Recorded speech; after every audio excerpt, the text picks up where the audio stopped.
اور پھر مزید ایک ہفتہ گزرنے کے بعد جیرا بلیڈ نے اطلاع دی کہ 10 دن بعد رنگوں کی ایک بہت بڑی کھیپ ساؤتھ افریقہ بھیجی جانے والی ہے۔ یہ مال جنوبی افریقہ کی بندرگاہ کیپ ٹاؤن کے لیے بک کروایا جائے گا۔ جیرا بلیڈ کے کہنے کے مطابق مال لاہور کے ڈرائی پورٹ سے بک کرایا جائے گا، یہاں سے کراچی بھیجا جائے گا اور کراچی کی بندرگاہ سے کیپ ٹاؤن جانے والے جہاز پر لادا جائے گا۔ میں نے فوراً ہی منصوبہ بندی شروع کر دی۔ میں شاہ جی کے سینڈیکیٹ کا یہ مال کراچی کی بندرگاہ پر پکڑوانا چاہتا تھا اور اس کے لیے کراچی جانا ضروری تھا۔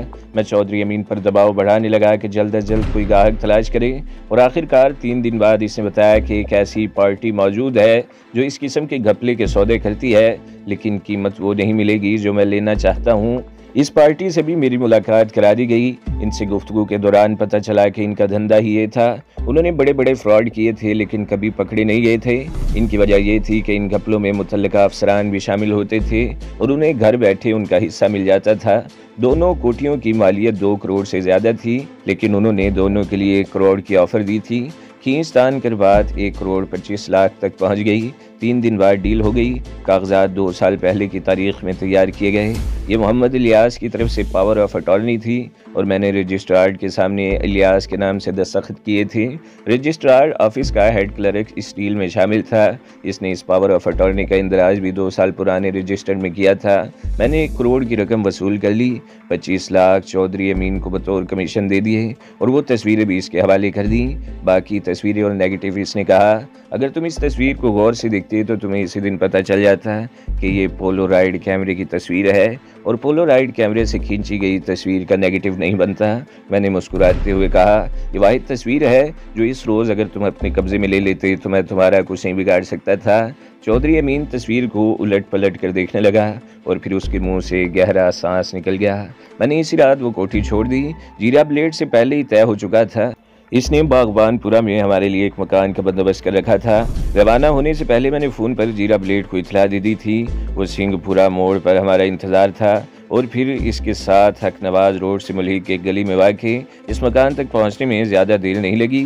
مکان زیادہ بڑا نہیں تھا، 2 کمرے تھے اور سامنے مختصر سا صحن تھا جس کی ایک طرف باورچی خانہ تھا اور دوسری طرف ٹوائلٹ۔ باورچی خانہ تو پھر بھی کچھ ڈھنگ کا تھا لیکن ٹوائلٹ بس ایویں سا ہی تھا۔ اینٹوں کی دیوار کھڑی کر کے ٹاٹ کا پردہ لگا دیا گیا۔ اوپر چھت بھی نہیں تھی۔ اس گھر میں سرکاری نل بھی نہیں تھا۔ باورچی خانے سے ذرا آگے صحن میں ہینڈ پمپ لگا ہوا تھا جس کے نیچے پلاسٹک کی ایک بالٹی پڑی ہوئی تھی۔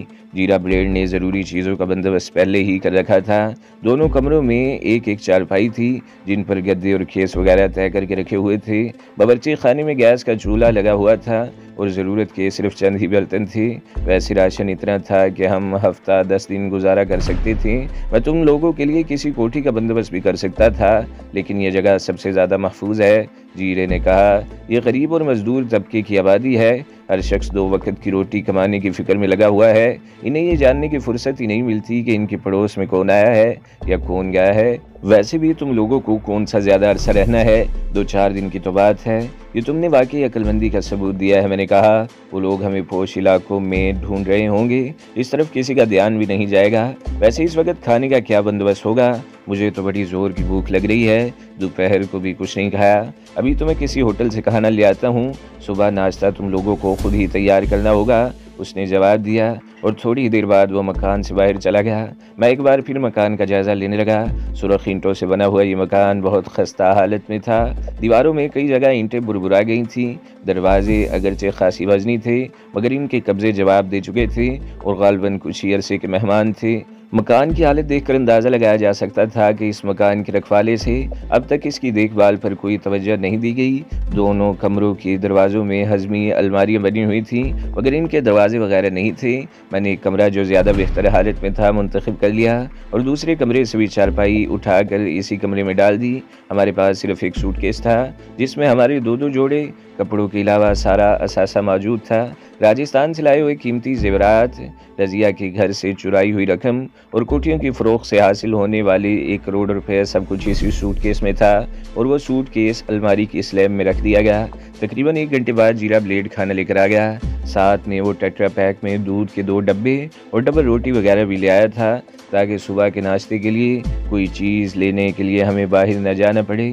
جیرا بلیڈ نے بھی ہمارے ساتھ ہی کھانا کھایا اور پھر کل شام کو آنے کا وعدہ کر کے رخصت ہو گیا۔ میں نے سین کا دروازہ بند کر کے کنڈا چڑھا دیا اور کمرے میں آ کر ایک چارپائی پر نیم دراز ہو گیا۔ نرگس دوسری چارپائی پر لیٹ گئی۔ مجھے تو یہاں ڈر لگ رہا ہے، وہ میری طرف دیکھتے ہوئے بولی۔ کس بات کا ڈر؟ میں نے کہا۔ گنجان آبادی کا علاقہ ہے، ایسی جگہوں پر تو چور بھی بہت ہوتے ہیں۔ وحشت تو مجھے بھی ہو رہی تھی۔ 11 بجے کے بعد تو سناٹا چھا گیا تھا۔ یہ علاقہ تنگ اور پرپیش پر مشتمل تھا۔ کبھی کبھار کوئی آدمی سامنے والی گلی سے گزرتا تو کسی آوارہ کتے کے بھونکنے کی آواز بھی سنائی دے جاتی اور اس کے بعد پھر خاموشی چھا جاتی۔ نرگس محض اسی لیے باتیں کرتی رہی کہ اسے ڈر لگ رہا تھا۔ رضیہ کو جب پتہ چلے گا کہ اس کی دونوں کوٹھیاں بک چکی ہیں تو اس کی حالت قابل دید ہوگی۔ وہ کہہ رہی تھی، کاش میں اس وقت وہاں موجود ہوتی اور اسے اپنے بال نوچتے ہوئے دیکھ سکتی۔ میں لعنت بھیجتی ہوں اس پر، نرگس بولی۔ ویسے وہ دونوں کوٹھیاں تو تم نے جعل سازی سے فروخت کی ہیں، کیا وہ اس جعل سازی کے خلاف پولیس میں رپورٹ نہیں کرے گی؟ خیال تو تمہارا درست ہے، لیکن وہ پولیس کے پاس جانے کی ہمت نہیں کرے گی۔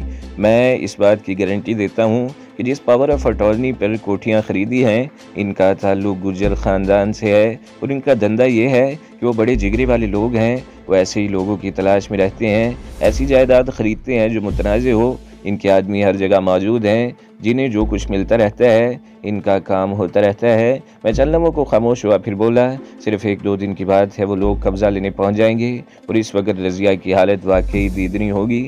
کاش میں اسے دیکھ سکتی، نرگس نے گہرا سانس لیتے ہوئے کہا۔ دیکھ سکتی ہو؟ میں نے کہا۔ خواب میں دیکھ سکتی ہو اور جاگتی آنکھوں سے خواب نہیں دیکھے جاتے، اس لیے بہتر ہے کہ اب سو جاؤ۔ لیکن نرگس بہت دیر تک جاگتی رہی اور بولتی رہی۔ میں کبھی کبھار ہوں ہاں میں اس کے کسی بات کا جواب دیتا رہا۔ صبح میری آنکھ کھلی تو نرگس میرے اوپر لدی ہوئی تھی۔ وہ رات کو کسی وقت ڈر کر میری چارپائی پر آ گئی تھی۔ میں نے اسے دھکا دے کر اپنے سے الگ ہٹایا اور اٹھ کر دوسری چارپائی پر بیٹھ گیا۔ ہمارا وہ دن بڑی بوریت میں گزرا تھا۔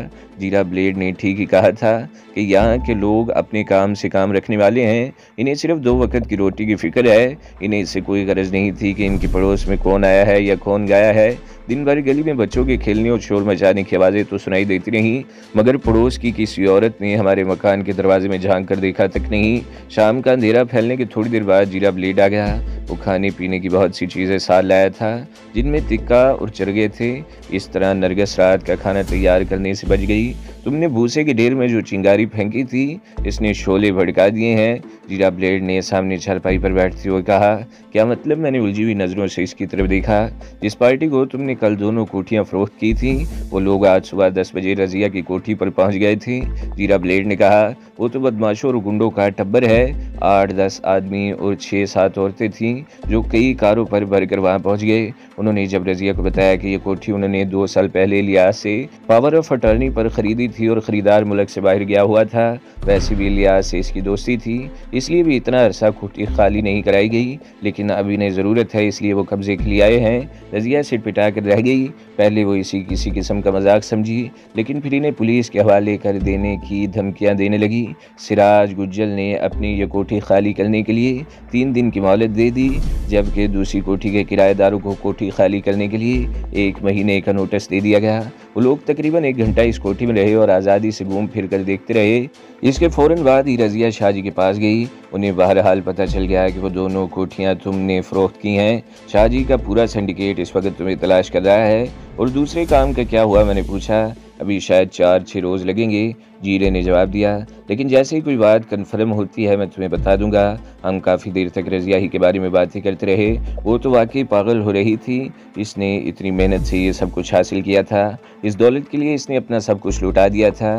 اس نے یہ بھی نہیں سوچا تھا کہ عزت ہی عورت کی سب سے بڑی دولت ہوتی ہے، لیکن اس نے عزت کو عیش و نشاط اور دولت کا ذریعہ بنا لیا تھا۔ اسے سب کچھ ملا، اس نے عیش بھی خوب کیے، لیکن وہ سب کچھ اچانک ہی چھن گیا۔ اس کا لالچ اسے لے ڈوبا تھا۔ میرے پاس قیمتی زیورات دیکھ کر اس کی ہوس بڑک اٹھی تھی۔ اس نے مجھے دھوکہ دے کر وہ زیورات ہضم کرنے کی کوشش کی تھی، جس کا نتیجہ اسے اس طرح بھگتنا پڑا کہ وہ ہر چیز سے محروم ہو گئی۔ 3 دن اور گزر گئے۔ نرگس پھر بیزاری سی طاری ہونے لگی۔ وہ اس کھولی نما مکان میں پڑے تنگ آ گئی تھی، اور پھر اس روز شام سے ذرا پہلے جیرا بلیڈ آ گیا۔ وہ عام طور پر رات 8-9 بجے کے قریب آیا کرتا تھا، اور اس روز شام سے پہلے ہی آ گیا۔ مجھے سمجھنے میں دیر نہیں لگی کہ کوئی خاص بات ضرور ہے۔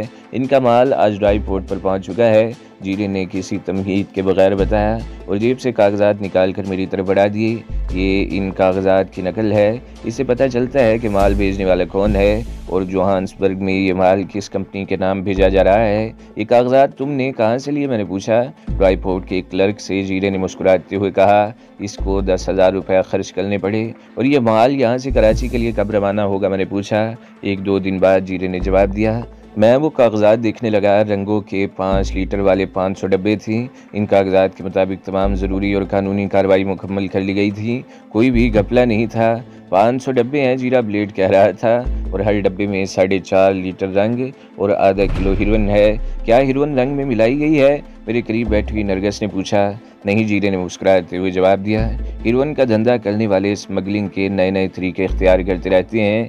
رنگوں کے یہ ڈبے خاص طور پر تیار کیے جاتے ہیں۔ ان کے پیندے دوہری سطح کے ہوتے ہیں اور اس دوہری تہ کے اندر ہیروئن چھپائی گئی ہے۔ اس طرح 5 ڈبوں میں 250 کلو گرام ہیروئن موجود ہے۔ وہ چند لمحوں کو خاموش ہوا، پھر بات جاری رکھتے ہوئے کہنے لگا، ہیروئن اسمگلنگ کی روک تھام کے لیے بھی اگرچہ جدید ترین طریقے اپنائے جاتے ہیں، انسانوں کے پیٹ سے ہیروئن کے کیپسول نکلوائے جاتے ہیں، تو کیا وجہ ہے کہ رنگ کے ڈبوں میں اسمگلنگ ہونے والی ہیروئن نہ پکڑی جائے؟ اصل بات یہ ہے نرگس بی بی، وہ اس کے چہرے پر نظر جمائے رہا، ایسا دھندا کرنے والوں کے ہاتھ بڑے لمبے ہوتے ہیں، دنیا کے ایک سرے سے دوسرے سرے تک ان کے آدمی موجود ہوتے ہیں، اور ویسے بھی پیسے میں بڑی کشش ہے۔ اسمگلنگ کی روک تھام کرنے والے محکمے بھی کالی بھیڑیں ہی ثابت ہوئی ہیں۔ وہ ان محکموں میں آتے ہی دولت کمانے کے لیے ہیں، انہیں صرف ذاتی مفاد سے دلچسپی ہوتی ہے، انہیں اس بات سے کوئی غرض نہیں کہ منشیات کی اسمگلنگ سے دوسرے ممالک میں ہمارے ملک کی کتنی بے عزتی ہوتی ہے۔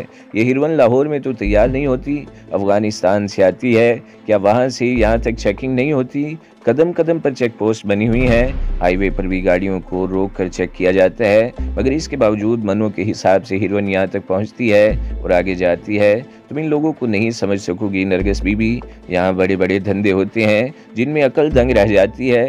رضیہ کے سال میں ہے، میں نے موضوع بدلتے ہوئے کہا۔ اسی دی ہوئی مہلت میں 3 دن رہ گئے ہیں، جیرے نے جواب دیا۔ تمہاری تلاش میں کچھ شدت آ گئی ہے اور تمام پرانے لوگوں کو بھی تلاش کیا جا رہا ہے جن سے کبھی تمہارا معمولی سا تعلق رہا تھا۔ کیا یہاں کوئی ایسی جگہ ہے جہاں سے ٹیلی فون کیا جا سکے؟ میں نے پوچھا۔ حق نواز روڈ پر ایک پرائیویٹ پبلک کال آفس ہے جو رات 11 بجے تک کھلا رہتا ہے، جیرے نے جواب دیا۔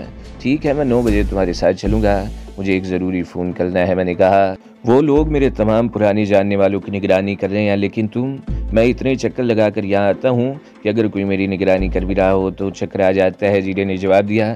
ویسے تم مطمئن رہو، میرا تعاقب کر کے کوئی یہاں تک نہیں آ سکتا۔ ہم دیر تک اس موضوع پر باتیں کرتے رہے، اس دوران کھانا بھی کھا لیا گیا اور پھر 10 بجے کے قریب ہم جیرے کے ساتھ مکان سے باہر آ گئے۔ نرگس نے تالا لگا کر چابی مٹھی میں دبا لی۔ باہر نکلنے سے پہلے اس نے بستر کی چادر اٹھا کر اوڑھ لی تھی۔ تنگ اور اندھیری گلیوں سے نکل کر ہم حق نواز روڈ پر آ گئے۔ وہ PCO زیادہ دور نہیں تھا، اتفاق سے اس وقت وہاں پر ایک ہی آدمی تھا۔ میں نے میز پر رکھا ہوا فون اپنی طرف سرکا لیا اور رضیہ کا نمبر ڈائل کرنے لگا۔ کال فوراً ہی ریسیو کر لی گئی۔ آواز رضیہ کی تھی اور پھر میری آواز سنتے ہی وہ بڑک اٹھی۔ غلیظ گالیوں کا ایک طوفان تھا جو امڑتا چلا گیا۔ بس یہ کچھ اور بھی کہنا چاہتی ہو؟ میں نے موقع پا کر کہا۔ تم نے میرا کک نہیں چھوڑا، میں تمہیں زندہ نہیں چھوڑوں گی، وہ چیخی۔